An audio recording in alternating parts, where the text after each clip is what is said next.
Hey Ottawa, this is your Monday Market Snapshot for Monday, May 13th, 2024. My name is Annalie Rice. I'm a realtor here in Ottawa, Ontario, and every week I bring you the details of what's going on in the Ottawa real estate market.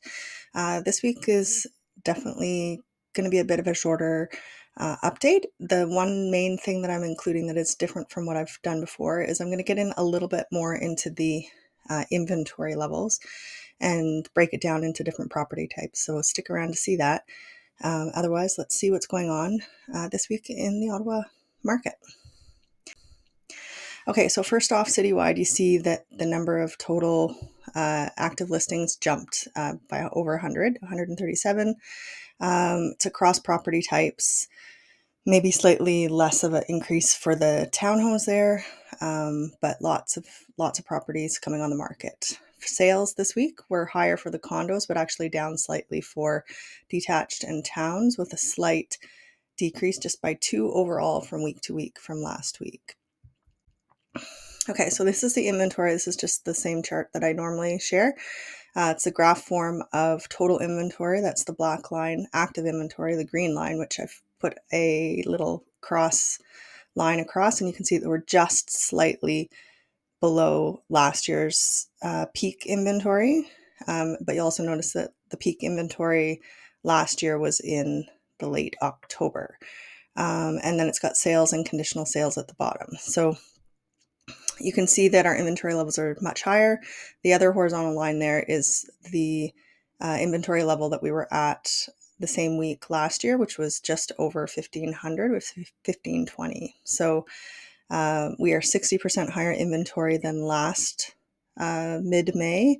And then sales this week are, pretty steady from last week. But also, if we look at the sales compared to last week, you can see last year, you can see that the sales last year were almost at their peak. We were up at around 350 sales per week, and now we're just sitting at 285. So our sales are down by about 22% of where they were at the same week last year.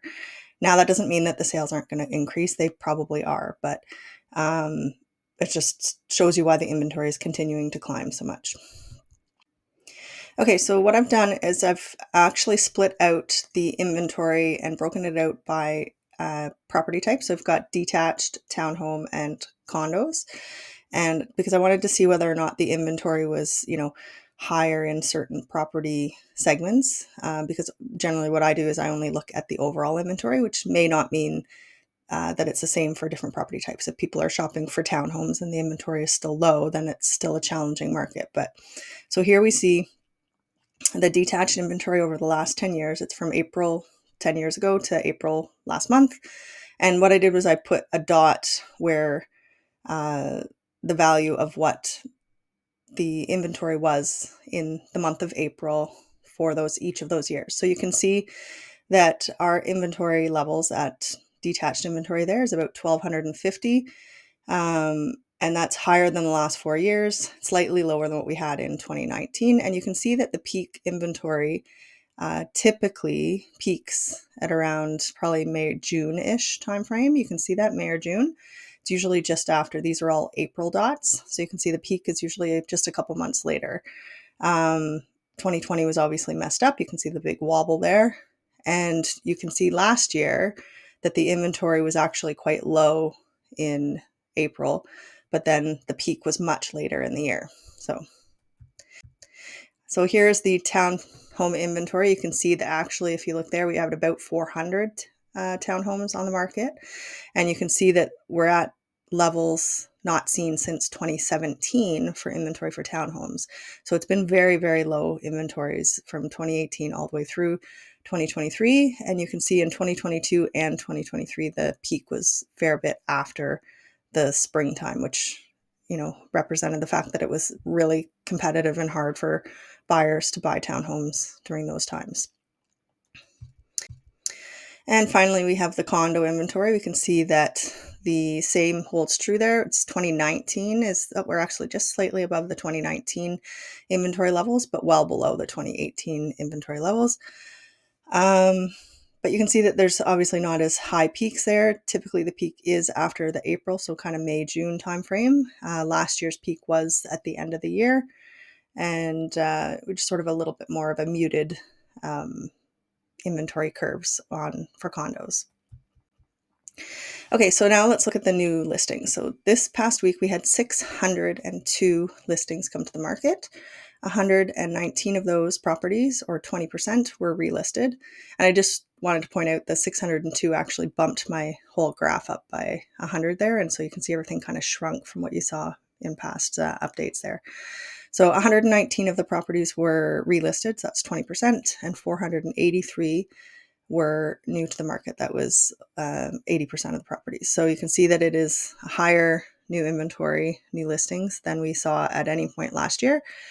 And these ratios are staying the same, the 80-20. So that's good. It's not like a whole bunch of relisted properties and actually not new listings, but you can see that the sales have been pretty flat over the last 3 weeks there, and therefore they're not keeping up, and that's why our inventories or levels are climbing so drastically. Okay, so next up we'll look at the sales in a little bit more detail. So we had 285 sales this week, and 18% of those sales had no conditions when they sold. And 36%, that's slightly up from last week, 36% sold at or above the asking price. Then we look at the sales that happened within 7 days of those properties coming on the market. There were 50 properties that sold within that first 7 days on the market. That's 18% of the sales. And of those 50 properties, of those ones selling within 7 days, 46% of those properties had no conditions. That was up by 6% this last week. And 84% sold at or above asking, and that was up by 13%. So it seems like it hasn't changed a lot. Like, homes that are selling quickly on that first week have a lot more chance of selling at or above asking, and with no conditions, obviously. Then we look at how many properties are selling within the first 30 days on the market. So in that case, it was 201 of the 285 properties. So 71% of the properties sold within 30 days of coming on the market. 18% of those had no conditions, which is the same as the overall average, and 45% at or above asking price. So still slightly higher chance of selling at or above your asking price as long as you're selling within that first 30 days. So that's the sales. Okay, so a little bit further depth of digging into the at or above asking price, and what does that mean?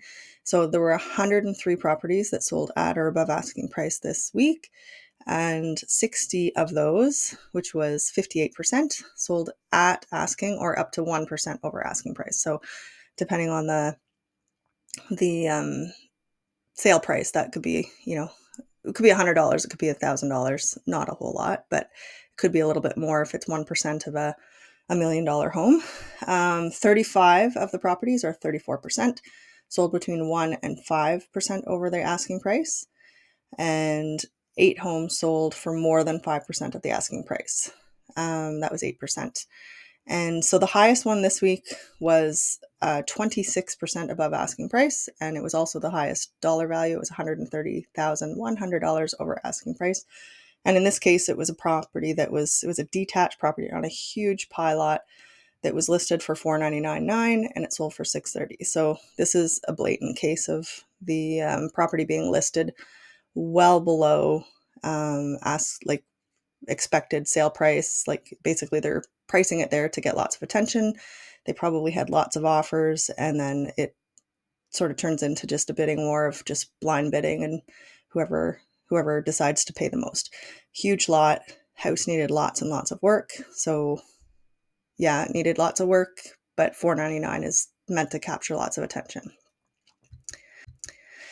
Okay, so let's zoom in and see what happened in more detail across the regions of the city. So first off, we have the central urban region inside the Greenbelt. You can see that the active listings climbed a little bit for detached, but quite a lot for condominiums. Townhomes just down slightly, and sales were down for detached, up for condos, and up slightly for townhomes. In Canada and Stittsville, we have a slight increase for detached homes on the market. Quite a lot of detached homes on the market in Canada, Stittsville right now. And townhomes were down slightly for townhomes, and condos were down slightly for the active inventory, and sales were down slightly for detached, down fairly significantly for townhomes, although it was kind of like the equal bump that they had last week, and they were up for condominiums. In Barrhaven, Riverside South, we had an increase in the number of active listings for detached and towns, and you can see that they only have 111 detached on when Canada Stittsville had 184, so that's quite a bit of a disparity there. And condos were down by 8, although that's 50 is still pretty high for Barrhaven, Riverside South. Sales in the last week, detached, were down slightly. It's pretty slow for sales actually down there, and up for townhomes, and 0 sales of condos in the last week.